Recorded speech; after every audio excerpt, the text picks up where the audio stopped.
in the military, why Saskatchewan is now ready to accept the national help. Dangerous persons alert, the search for a suspect that saw an officer shot. And combating disease outbreaks, how local researchers hope to get a handle on emerging viruses. This is CTV News with Chantel Saunders. Good evening. The federal government has answered the call and is sending resources to help battle out-of-control fires burning in northern Saskatchewan, hours after the province asked for help. As Keenan Sorokon reports, evacuees and the opposition are still wondering what took so long. Help is on the way for firefighters battling the 15 out-of-control wildfires burning in northern Saskatchewan. The federal Minister of Emergency Management and Community Resilience answered a request late Wednesday afternoon from the provincial government for 300 firefighters and a number of helicopters. Resources that we have trained in the province appear to have been maxed out, and we are still in a need to get more due to the fire situation. Nearly 24 firefighters from New Brunswick have already landed, and another 41 from Quebec are on the way. Pritchard says the rest will arrive by Saturday. For weeks, officials and politicians said military help wasn't needed because Ottawa didn't have what Saskatchewan needed, despite Manitoba calling for help nearly 2 months ago. There's never been not a requirement or a need to use the federal assistance. It really is around right resources at the right time. The news release yesterday came out on July 23rd. There's no reason in my mind and in my belief that this shouldn't have said May 23rd. McPhail says leaders up north were calling for help back then, and even if it was denied, a request should have been made. Pritchard says the fires have always dictated the call for help, and the flames were simply too hot and dangerous. But progress in recent weeks now allows firefighters to be moved around, and help is needed. It is really unfortunate, and it really is sad to see the divisive messaging that is going out right now. Incoming firefighters will help control or extinguish smaller fires in 2 different areas. So far, a request for sprinklers, hoses, and water haulers hasn't been answered. An estimated 1.8 million hectares have burned this wildfire season, which is roughly the size of Fiji. Keenan Sorokon, CTV News, Saskatoon. Meanwhile, an evacuation has been issued for the resort subdivision of Ramsey Bay and the Ramsey Bay campground. The order was issued shortly after 3 o'clock this afternoon by Northern Municipal Services and Saskatchewan Ministry of Parks and Culture and Sport due to the fast-moving bull wildfire threatening the community. Anyone who can self-evacuate is asked to use Highway 2 and register through the Saskatchewan Public Safety Agency. People who need accommodations are asked to go to the Days Inn in Prince Albert, room 106. Saskatoon and Regina are experiencing the smokiest wildfire season on record. Environment Canada says Saskatoon has already recorded 183 hours of smoke this year, the highest number at this point in the wildfire season. That's up from 135 smoke hours at this time last year and 164 hours time in 2023. It says Regina is also setting new records with 185 smoke hours recorded so far in 2025. With wildfire season still ongoing, the smoke hours are expected to keep climbing. Although for the next couple of days we're expecting some relief, some winds more so from the south to keep that smoke further north in the province, it's still a risk as we head through the rest of the summer. We have had very dry conditions in the region. Smoke hours are calculated when visibility is reduced to below 9 kilometers due to smoke. Records date back to 1953. A proposed lawsuit against the Saskatchewan government over its wildfire response isn't moving forward. A Saskatoon law firm that had been considering legal action now says it's dropping the case. Earlier this month, Prosidio LLP announced it was exploring a possible negligence claim, alleging the province may have failed in its duty to act with urgency to protect people and property. But now the firm confirmed it won't be pursuing the class action lawsuit, citing concerns over the complexity and length of the legal process, which it says could take decades.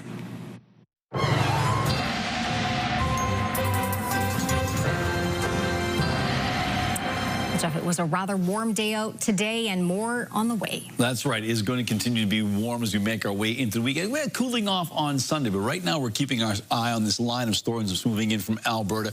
Right now there's a severe thunderstorm watch, not a warning, just a watch right now in places like Meadow Lake Provincial Park up towards Beauval and Laloche.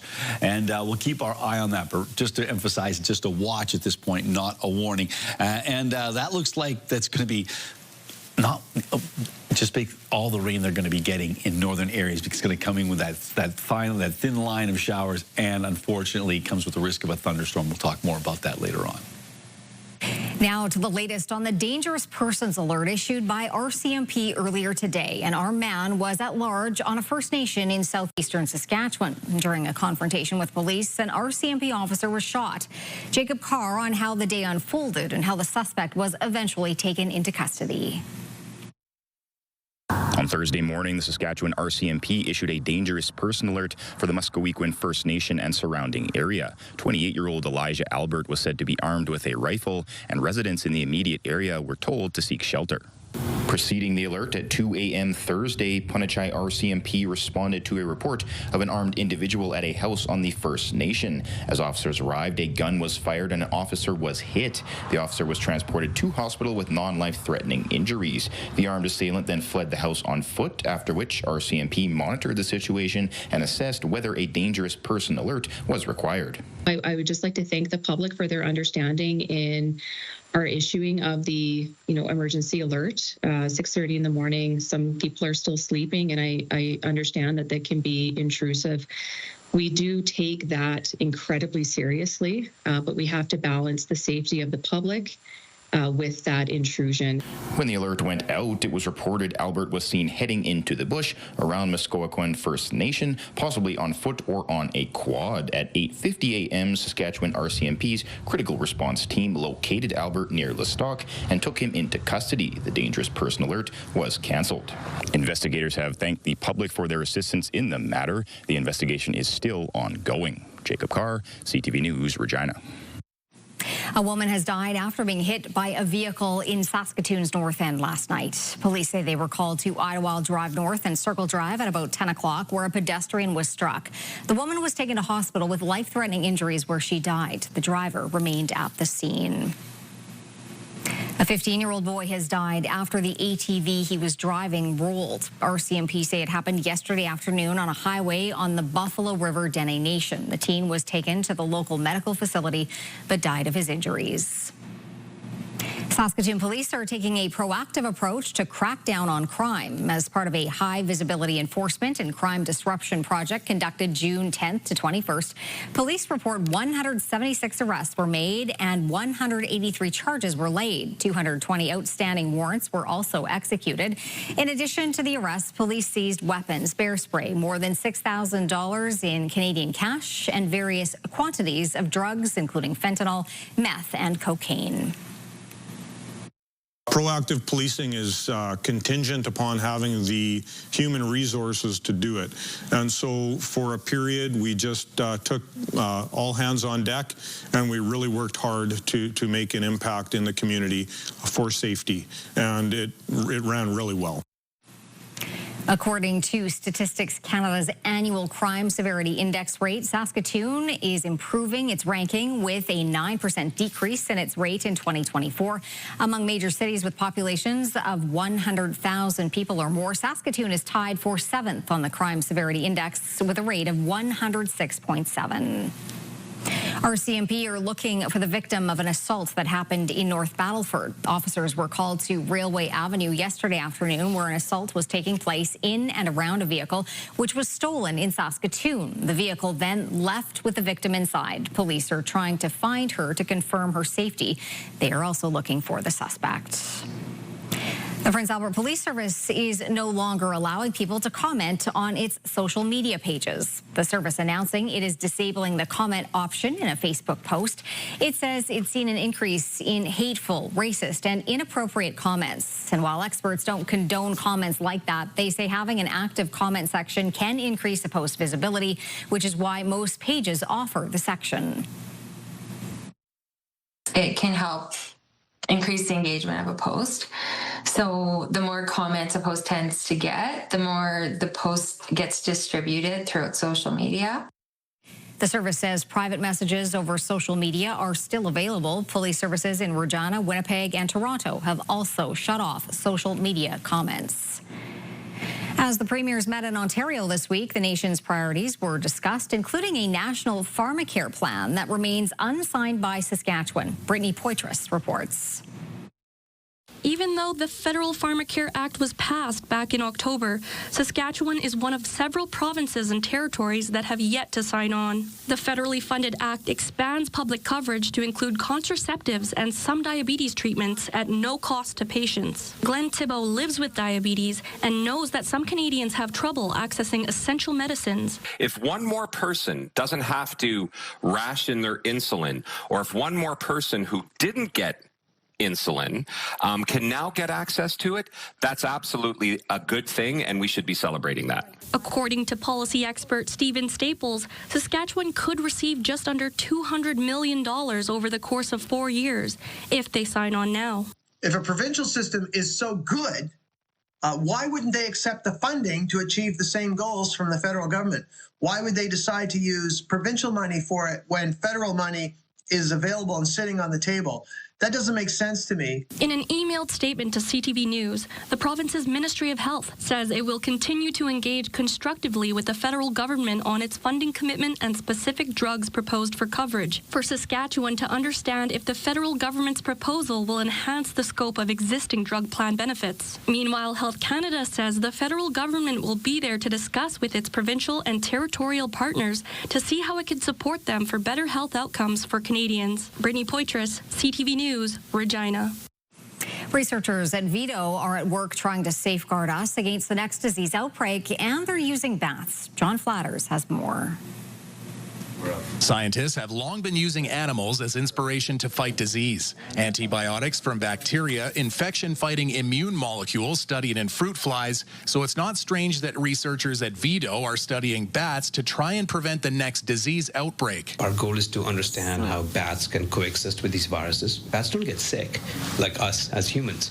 So we want to identify what is it about the bat immune system and take that knowledge and develop that into therapeutics for humans. His team have recently published 3 articles for journals that Banerjee says is a pandemic playbook. One looked at the One Health response to the Nipah virus in Southeast Asia and its effective management through surveillance and warning systems. Another identified a gene called GBP1 that might help bats mount a faster antibody response than humans. I think what we'd like to do is identify more genes. We're not done yet. There's a whole list of genes we're looking at, and those studies are going to come out soon. So it's probably a collection of responses that happen in a living bat that allows it to coexist with these viruses. Evolutionary biologist Dan Riskin says there are a lot of ways that bats are very different from us. Finding the genes in one of hundreds of bat species that actually matter when it comes to immune response is important. We need to be thinking outside the box, and bats are definitely outside the box. And so the fact that this team can look at the DNA of bats for solutions to the human problem is it's just beyond brilliant. He says bats have evolved over 50 million years, and there's nearly 1,500 species now. Understanding the immune systems of bats and understanding the evolution of bats and how they protect themselves is a big solution for understanding how we can protect ourselves. Using the findings with the GBP1 gene, Banerjee says his team's vision is to develop a treatment or vaccine within the next 15 years. What we could do is make modification in humanized proteins, which can then potentially become therapeutics or even potential vaccines. But our study is largely leaning towards therapeutic development. John Flatters, CTV News, Saskatoon. Still to come, the latest in Canada-U.S. trade talk troubles and the long-awaited verdict in the Hockey Canada sex assault trial.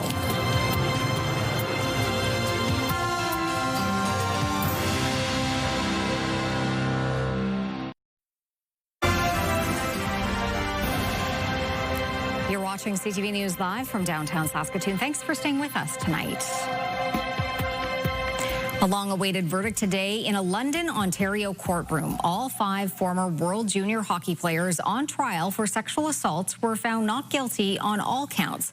The issue of consent was front and center. But even with the dramatic verdict, the National Hockey League making its own ruling tonight, saying the 5 men are still ineligible to play while the league reviews the judge's findings. Here is CTV's Adrian Gabriel with the latest. The pressure-packed culmination of a historic 8-week criminal trial. Definitely been emotional for everybody involved. With the defendants arriving for decision day inside, the proceedings began with a recap of the evidence brought before the courts. Justice Maria Caracia opened by proclaiming that she didn't find the evidence of EM, the complainant, to be either credible or reliable. There were videos that were put to her. There was testimony of other hockey players. She was heavily cross-examined on that to raise some doubt about her credibility. During a brief break in today's proceedings before the verdicts were even delivered, the accused hockey players were seen smiling and hugging their lawyers and family members in the courtroom. While delivering her verdicts, Justice Caracia told the court that where EM had gaps in her memory, she filled them with assumptions. Going on to share that EM testified that while at Jack's Bar in London, Ontario, it was the players who bought her drinks all night, though video evidence shows EM purchasing multiple beverages herself. Previously, EM told the courts that on the night of June 18, 2018, she'd arrived at a downtown hotel with Michael McLeod, where they had consensual sex. Afterwards, McLeod then sent this text message to teammates asking who wants to be in a, quote, 3-way. Multiple teammates arrived at room 209. EM alleged that she was, quote, manipulated and intimidated into remaining inside this hotel room. Though in her findings, Justice Caracia shared that she couldn't find any of the players guilty of sexual assault beyond a reasonable doubt. Former World Junior Team Canada captain Dylan Dubé and teammates Cal Foote, Carter Hart, Michael McLeod, and Alex Fermenton have each been found not guilty of sexual assault. McLeod has also been found not guilty of being party to the offense. We heard protesters scream for justice today. Has justice been served? Yes, I think that's what everybody wants. Everybody wants to see justice served here, and Justice Caracia has done a thorough and careful analysis and delivered a just verdict, and so that's what we've seen here today. As part of her reasons for her decision, Justice Caracia also added that she was satisfied that EM encouraged the men inside that hotel room to take part in the sexual acts and even became upset when they declined her invitation. Adrian Gabriel, CTV News, London, Ontario. An ever-shifting goalpost for a Canada-U.S. trade deal. The latest to weigh in again, Peter Hoekstra, the U.S. ambassador to Canada, suggesting a framework for a deal may not happen by August 1st, but within the following 2 to 4 to 6 weeks. Abigail Beeman on how most people agree the deadline is fluid. Dominic LeBlanc wrapped up Washington meetings, including with Commerce Secretary Howard Lutnick, for now. We're going to continue to work towards the August 1st deadline. We're going to be back here again next week. But all of these deadlines are with the understanding that we'll take the time necessary to get the best deal. While this Republican senator is less optimistic about the timing. I wish that I could say it feels good that this is all going to be taken care of before the 1st of August, but I'm not sensing that. Still, Canada is stressing there's progress, the ambassador pointing to the Prime Minister's announcement targeting cheap foreign steel imports. The measures that Canada has taken on steel, in particular, against anti-circumvention, are some of the strongest in the world, and that has been recognized and very much appreciated. So we're making some positive progress. They say they're hurt and they were insulted, and it's kind of like, well, it's not a whole lot of people or countries that we've asked to become the 51st state that I can remember. Meanwhile, we're hearing more from U.S. Ambassador to Canada, Pete Hoekstra. CTV News obtained the full video of his comments at a summit where he made headlines for this. Well, there are reasons why the president and some of his team refer to Canada as being mean and nasty to deal with. He also weighed in on that August 1st deadline. Whether it's August 1, I don't see it extending a lot past that. I'd be surprised if we were still talking about it on September 1. Ambassador Hoekstra also said he's optimistic about the future, but there needs to be more advocates for the Canada-U.S. relationship. From his position, 90 days into the job, he says there aren't any. As he put it, there are political parties saying elbows up and relative quiet from the business community. Abigail Beeman, CTV News, Ottawa. There's now evidence that Trump tariffs may be having an impact on Saskatchewan's economy. Statistics Canada reports provincial merchandise exports to the U.S. were down 9.4% during the first 5 months of the year, with several sectors of the economy potentially impacted. Wayne Mantika reports. Saskatchewan exports to the U.S. are down significantly so far this year, and experts suspect that Trump tariffs are playing a role. You know, the concern is obviously that is this a permanent fixture? Is this something that's occurring because of the trade tariffs? And, you know, it would seem likely that's the case, but it'll take more months to, you know, definitively prove exactly what's happening. The Statistics Canada report points to several sectors of the Saskatchewan economy that are being hardest hit. When you look at the components of it, a part of it is to do with potash and uranium. So the trade is down at the start of the year here compared to last year. Same goes for agricultural products. That's part and parcel of it. The one that might be most distressing from my perspective is a lot of our manufacturing products, okay, that we've been shipping to the United States, okay, it's down quite significantly. It's between 20 and 30%. Exports to other countries are up 6% so far this year, so efforts at market diversification appear to be working. The province also points to other positive economic indicators, like the lowest unemployment rate in Canada and creation of 20,000 additional jobs over the past year. The NDP opposition believes the province cannot ease pressure on the U.S.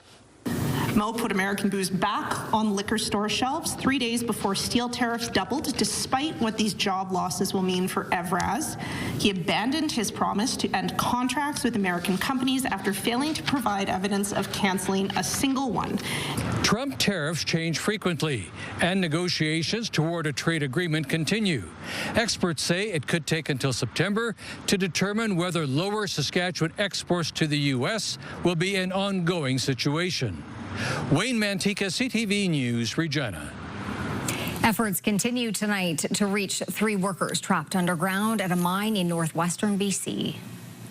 They're going to attach cameras and lights to the drones so that when they go in, they can get a visual of how the workers are. And they can attach stuff like lightweight stuff like notes or markers so that there can be communication. A remote-controlled scoop is also being used in the rescue effort at the Red Chris mine. The men became trapped on Tuesday after 2 rock falls. They are stuck behind a pile of debris 20 to 30 meters long and 7 to 8 meters high. The men are in a refuge area with enough air, food, and water for an extended stay, but the second collapse cut off their communication. The mine's co-owners say they work for a drilling company and are from BC, Ontario, and Manitoba.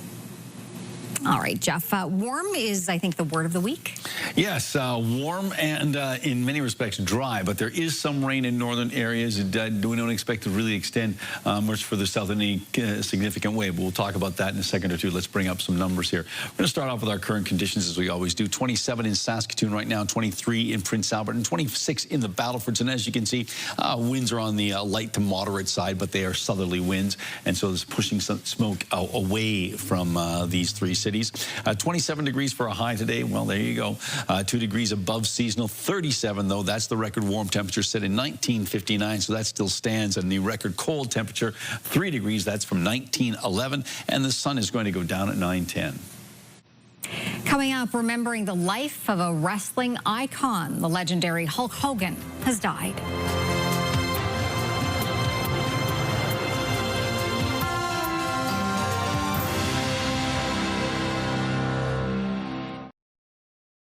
All right, welcome back. Taking a look through the live lens of Skycam. As you can see, some thin clouds out there, some blue skies sort of breaking through the cloud deck. And it's been a warm day, and we will tell you, obviously the air quality has been decidedly better than earlier in the week, and it looks like it's going to stay. Oh, I'm going to jump the gun here. Let's go straight to our current temperatures. 27 degrees in Saskatoon, 23 in Prince Albert, and 26 in the Battlefords. On to our hot spot. That's Maple Creek at 31 degrees. Key Lake, the cold spot, at 1. Brr. Around the province we go. 27 degrees right now in Lloydminster, 28 in Swift Current and Moose Jaw, 26 in both Regina and Estevan, 24 in Yorkton. Into central parts of the province, temperatures in the 20s everywhere, but 23 degrees right now in Waskesiu and Nipawin and Melfort. It warms up to 27 in Rosetown. It's 27 as well in Meadow Lake, 24 in Hudson Bay. Up north, temperatures in the most locations in the 20s. Collins Bay not reporting at the moment, but 24 in Stony Rapids, South End, and Sandy Bay Island Falls. A little cooler by a point in Key Lake and La Ronge, and 19 in Buffalo Narrows.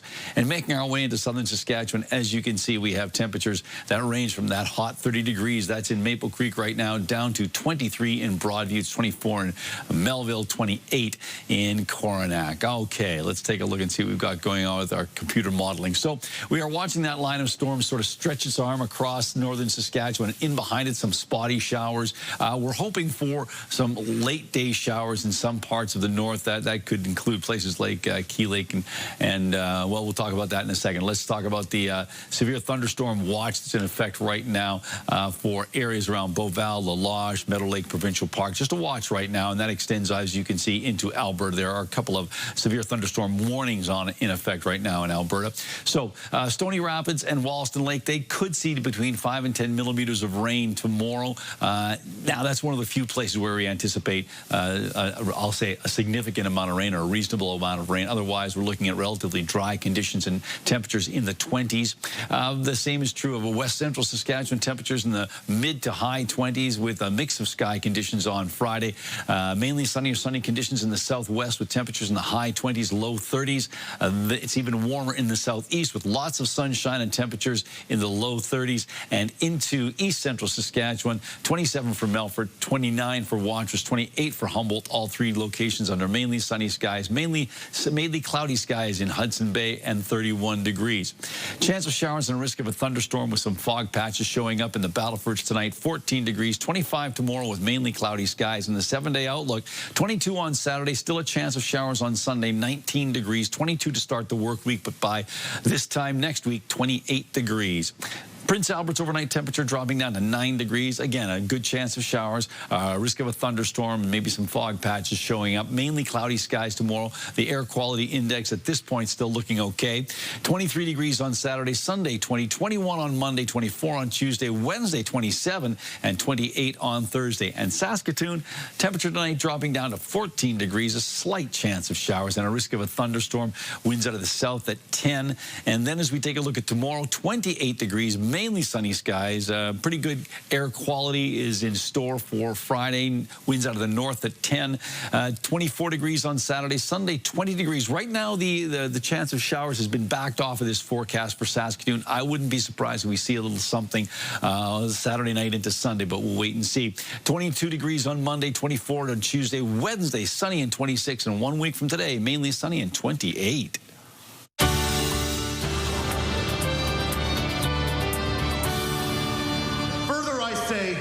And further will maintain that he did plot the Duke of Gloucester's death. The tragedy of Richard II joins A Midsummer Night's Dream 1985 as the two main stage productions of the 40th anniversary season of Shakespeare on the Saskatchewan. If I fell, who would catch me? If I was down, who would grab me? Is that the truth, or are you just trying to gas me? G-Eazy hits the stage at SaskTel Centre on Friday night. Showtime is 8 o'clock. You guys know the story about someone moving across the world or moving across the country to be with somebody?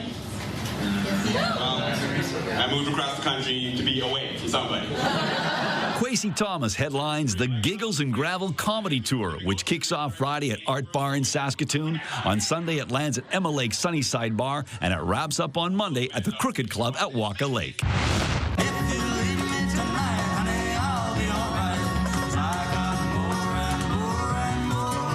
Jake Vaudeland and the Sturgeon River Boys, as well as 5440 and the Washboard Union, are three of the over 24 acts taking part in the Bengoff Gateway Festival, Friday through Sunday. Yeah, it's a bit of a car ride.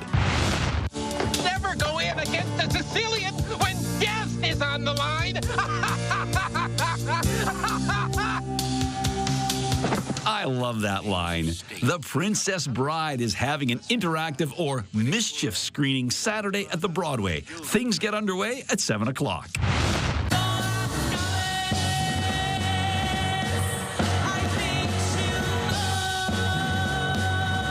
Standard issue pleasure model is headlining at Amigos on Saturday night. Sharing the marquee are Earth Freaks, November Down, and Landfall.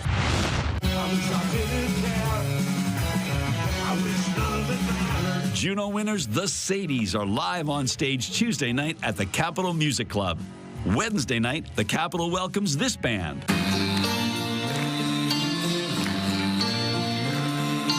That's right, Crash Test Dummies. Doors open on both nights at 7 o'clock. All right, Jeff, you were out on the water earlier today. Well, I was on the shore, but one of our photographers was on the water. We are surrounded by young and talented water skiers. They are here getting ready for the Western Canadian Water Skiing Championships. And with us today, Carter, as well as Sophie. And Carter, you have been competing on an elite level in the United States, part of the NCAA Division I. But let's talk about coming home to Saskatchewan. What is that like to come home to Toontown to do some skiing? Yeah, it's really awesome. It was awesome spending years in the States, getting develop my skills and get to a high level, and now it's awesome to be able to give back and compete at home and coach all the kids that I like to see every day, and kids that grew up in the same spot as me. Well, exactly that, giving back, and of course starting young. And Sophie, how old were you when you started water skiing? I started competing at the age of 7, and I first got up on skis when I was 3 years old. Okay, so obviously you like it a lot. Yeah. Is there something in particular that you like about water skiing? It's always so fun at all the competitions and all the traveling and all the opportunities we get along with it, and we get to ski with some pretty cool people, and yeah, get good coaching. And is it pretty exciting to be competing at home in the championships? Yeah, it's really fun. I've always loved this site, and yeah. Well, it's a great site. So Carter, when people come out this weekend, first of all, how many days? It's going to be 2 days, Saturday and Sunday, and we'll have familiarization for all of our kind of incoming skiers on Friday. And yeah, that'll kind of be all day, depending on the weather. The order of events may change, but slalom, trick, and jump Saturday and Sunday. And yeah, welcome to come watch, anybody who wants to see that. And is there a website where I can go just to check things out? Yes, SaskatoonWaterSkiClub.com or WaterSkiWakeboardSaskatchewan.com. We'll have a lot of info on the tournaments and just how we run everything here. All right. Well, thank you both. Best of luck in the competition, and I hope you guys have fun too. Yeah. Looks like they will. I think so. All right, time for Pick of the Day. Everything you have today is very Saskatchewan. It's very Saskatchewan. We're going to start off with this one. Yes, indeed. This comes to us from Brooklyn. Canola is starting to look good this year. Can't wait to harvest it. Yeah, that does look good. Next picture from Loretta. Look at this. You know, I say it all the time, but we are blessed. Sunset between thunderstorms east of Prince Albert. And this next one from people who submit lots of photos, but we really like this one. This is from Brad and Pam in Humboldt Lake area, some people know it as Stony Lake. Ruby-throat hummingbird hit our deck glass, fighting another at our feeder. So I'm guessing a couple of hummingbirds were fighting over food, and then he flew off though once he was rested. So good to hear. He was just bonked a little bit, but then got up and go. So that's great to see.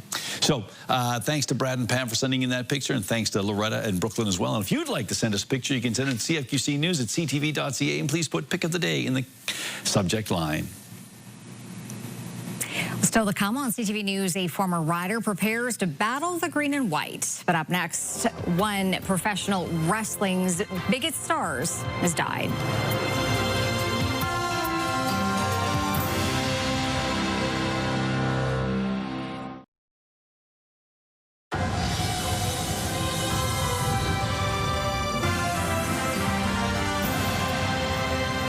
The world has lost another big name in the entertainment industry. Hulk Hogan, the larger-than-life pro wrestling legend who dominated the sport for decades and who in recent years was an avid and vocal supporter of Donald Trump, has died. He also dabbled in film and TV before wrestling with health issues. Shelby Boschman looks back on the life of the 71-year-old Hulkster.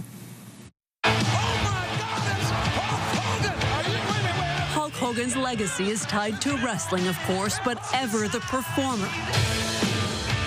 He also took his trademark horseshoe mustache and bandanas to the music world and to TV and movie screens. The ultimate male versus the ultimate meatball. Including in Rocky III, that propelled him to stardom. Hogan was born Terry Jean Bolea in Georgia, the son of a construction worker and a dance teacher. He built that massive physique and earned his stage name. As fellow wrestlers commented, he was bigger than Lou Ferrigno, who played Hulk on TV. Look at this! He then slammed his way to the very top of worldwide wrestling stardom, at his peak defeating Andre the Giant with a body slam. He often leaned into the ring persona of a flag-waving, heroic All-American. Eat your vitamins. Be true to yourself, true to your country. Be a real American. Though he also later played a villain, as both he had fans around the globe, including Montreal, where in 1997, Jacques Rougeau became the only Canadian wrestler to land a win against Hogan. The greatest of all times, Hulk Hogan. And I love you, Hulk. Rougeau last saw his friend 6 months ago as they signed championship belts. He signed it in my name. He says, "You're the only one who beat me in Canada." He says, "You deserve this belt." Hogan was admired by many, but faced several controversies. In 1994, he was forced to admit in court to years of steroid use and later to apologize for a racist rant caught on video. Through it all, though, his superstardom in and out of the ring remained embedded in pop culture. Hogan died at the age of 71 of cardiac arrest. Geneviève Beauchemin, CTV News, Montreal. When we come back, the riders prepare for a familiar face. Then what was it like to rock and roll with Ozzy Osbourne?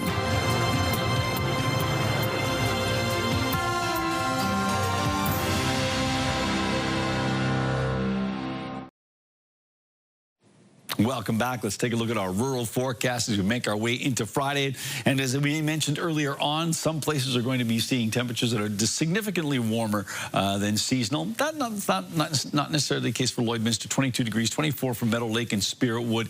And then we start to warm up as we make our way eastward. As you can see, 31, the expected daytime high in Hudson Bay as we make our way into the middle part of Friday. 29 for Watrous and Wynyard, so not too bad there. As we make our way down south, north and south of the Trans-Canada, 31 degrees in Maple Creek, 32 in Rockland, 34 in Coronach, a number of other locations in the 30-degree range. So, yeah, some very warm temperatures as Friday approaches. And those are probably the hottest numbers as we roll into the weekend. It won't be quite as warm on Saturday and Sunday. Sunday, in many places, rather cool. Kerrobert for tomorrow, looking pretty good. Mainly sunny skies, 27 degrees, winds out of the northwest at 10, so not too bad at all. And Kerrobert is one of the places where internet plans of up to 1 gig are available from SaskTel. It's official. Cody Fajardo will start for the Edmonton Elks against the Saskatchewan Roughriders tomorrow night. Donovan Mace on how prepared the defense is for the former Rider quarterback. The Saskatchewan Roughrider defense now knows which quarterback they will be facing off against Friday night against Edmonton. Fajardo, deep shot, laying one out there. Giddens goes back to it, and he's got it. Cody Fajardo. It doesn't change anything. Like you just said, we were preparing for both. We understood that, you know, coming off a bye week, changes usually are made on different teams. This is a system I think Cody will feel comfortable in. The former Rider quarterback will make his first start against Saskatchewan since not being re-signed by the club at the end of the 2022 season. And this will go down, Rod, I think, as the best throw Cody Fajardo has made in the 21 season so far. Fajardo played 3 seasons with the Green and White, leading the team to 2 West Division finals, but never a Grey Cup appearance. Fajardo in zone off the upright dead ball, and the Bombers have won the Western Final. Current Rider QB Trevor Harris says Fajardo was one of the first to reach out to him after he signed with Saskatchewan. We kind of talked about, you know, playing against one another and him coming back to Mosaic, and I never really thought it would be me being here and him in Edmonton, you know. you know how it's happened, but here we are. Now, while loved by rider faithful, Mace hopes fans can get into the head of Fajardo. How badly do you want the fans to give it to Cody like they used to Henry Burris as a member of the Stampede? Yeah, no, see, I can speak to that. I was there for those. Yeah, please, you know, bring your Christmas hats. You know, be the Grinch. You know, let's do that. Yeah, we want as much noise as possible. Still, Mace and his defense remain ready for backup Trey Ford to enter the ball game, as the two pivots have split game snaps for the Elks in various situations this season. Donovan May, CTV News, Regina. Last weekend's rainstorms came just in time for some producers, but for others, it was too little too late. Crop development varies from region to region, but overall has leveled out to normal after a quick start due to hot, dry conditions. Topsoil moisture has improved, with 73% of cropland topsoil moisture considered adequate or higher. It's 61% for hayland and 59% for pasture land. The rain did delay haying operations, although only 20% is still standing, with a majority of the quality considered good or fair. The Supreme Court of Canada won't be hearing the case of a Saskatchewan farmer who communicated using an emoji. An application filed by farmer Chris Octor has been dismissed by the Court of Appeal of Saskatchewan. The appeal court upheld that a thumbs-up emoji formed legally binding deal between Octor and a grain buyer. In 2021, a text contract was sent to Octor for a delivery of flax, and the response was a thumbs-up emoji. The product was not delivered, and Octor was then taken to court. The Supreme Court says costs are to be sent to the grain company.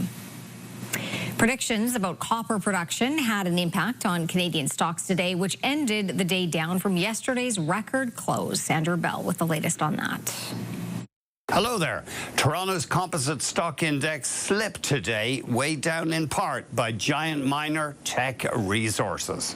Teck shares slipped after the company cut its 2025 copper production forecast to as low as 470,000 tons, mainly due to glitches at the company's gigantic Quebrada Blanca mine in Chile. But there was good news for Canada's mining industry. Teck will keep digging up copper at its Highland Valley mine in BC until 2046, adding about 18 years of life to the mine to feed growing demand for the red metal. The extension project will cost between $2.1 billion and $2.4 billion, Teck said. On the markets, the Canadian dollar changed hands at 73.31 cents US, down about 1/4 cent. West Texas Intermediate oil was up slightly. It traded at $66.03, up 78 cents. Our latest fix on Western Canadian Select oil has it at $53.19, down 1 cent. And the TSX Composite ended at 27,372.26, down just over 44 points. That's the latest in business. I'm Andrew Bell of BNN Bloomberg. Coming up, some rare lobsters rescued from the plate. And some Saskatchewan rockers recount sharing the stage with Ozzy.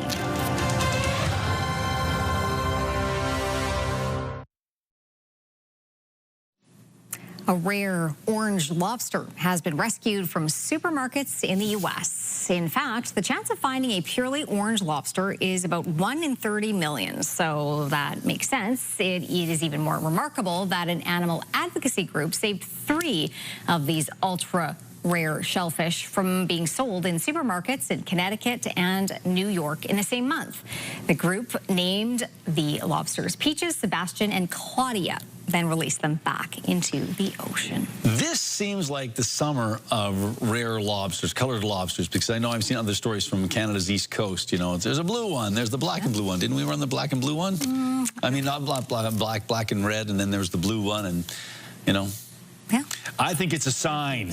Well. But that's just me. That is just you. Okay. All right. A group of Saskatchewan musicians, before we go, are among those who are remembering their time performing alongside Ozzy Osbourne. In the summer of 1981, the Regina-based band Queen City Kids performing as an opening act for the Prince of Darkness during his first solo concert tour dubbed Blizzard of Oz. Jeff Germain served as the drummer for the Queen City Kids and recalls his experience with the star.